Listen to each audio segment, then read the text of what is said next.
నిన్నటి current affairs లోని చివరి ప్రశ్నకు సమాధానం. అస్సాం రైఫిల్స్ స్థాపనా దినోత్సవం ఎప్పుడు? 1835 మార్చ్ 24న అస్సాం రైఫిల్స్ ను స్థాపించారు. ఇదొక పారా మిలిటరీ ఆర్గనైజేషన్. 1913లో దీనిని అస్సాం మిలిటరీ పోలీస్ గా పేరు మార్చారు. ఇక మొదటిది, ఇండియాలో తొలి ఐఏఎస్ ఆఫీసర్ సత్యేంద్రనాథ్. ఇండియాలో తొలి ఐఏఎస్ ఆఫీసర్ సత్యేంద్రనాథ్ ఠాగూర్. 1863లో ఆయన ఐఏఎస్ క్వాలిఫై అయ్యారు. బ్రిటిష్ వారి కాలంలో ఐఏఎస్ పాస్ అవడం ఆయన సాధించిన ఘనత. 1864లో ఐఏఎస్ గా బాధ్యతలు చేపట్టి చరిత్ర సృష్టించారు. ఇక రెండవది, లోక్సభలో రైల్వే సవరణ బిల్లుకు ఆమోదం.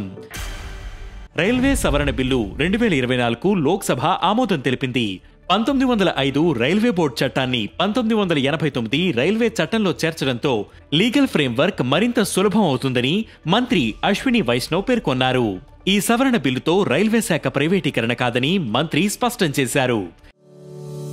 ఇక మూడవది, రాజమండ్రి టు ఢిల్లీ విమాన సర్వీసులు ప్రారంభం. రాజమండ్రి నుంచి ఢిల్లీకి విమాన సర్వీసులు ప్రారంభమయ్యాయి. ఢిల్లీ నుంచి మధురపూడి ఎయిర్పోర్టుకు వచ్చిన ఇండిగో విమానంలో కేంద్ర మంత్రి రామ్మోహన్ నాయుడు, బీజేపీ మహిళా నేత పురంధేశ్వరి వచ్చారు.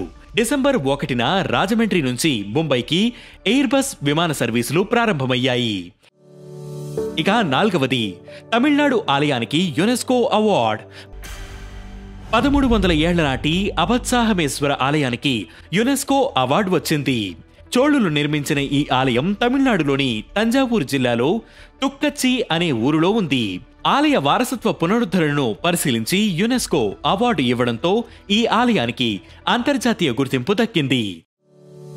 ఇక ఐదవది, జమిలీ ఎన్నికల బిల్లుకు కేంద్ర కేబినెట్ ఆమోదం. జమిలీ ఎన్నికల బిల్లుకు కేంద్ర కేబినెట్ ఆమోదం తెలిపింది. వన్ నేషన్ వన్ ఎలక్షన్ బిల్లును త్వరలోనే పార్లమెంట్లో ప్రవేశపెట్టనున్నట్టు సమాచారం. తొలి దశలో లోక్సభ అసెంబ్లీ ఎన్నికలు, రెండో దశలో స్థానిక సంస్థల ఎన్నికలు నిర్వహించాలని కోవింద్ కమిటీ సిఫార్సు చేసింది. ఇక ఈ రోజు కరెంట్ అఫైర్స్ క్వశ్చన్, భారత్ నుంచి తొలిసారి స్పేస్ కు వెళ్ళింది ఎవరు? ఈ ప్రశ్నకు సమాధానం మీరే కామెంట్ చేయండి.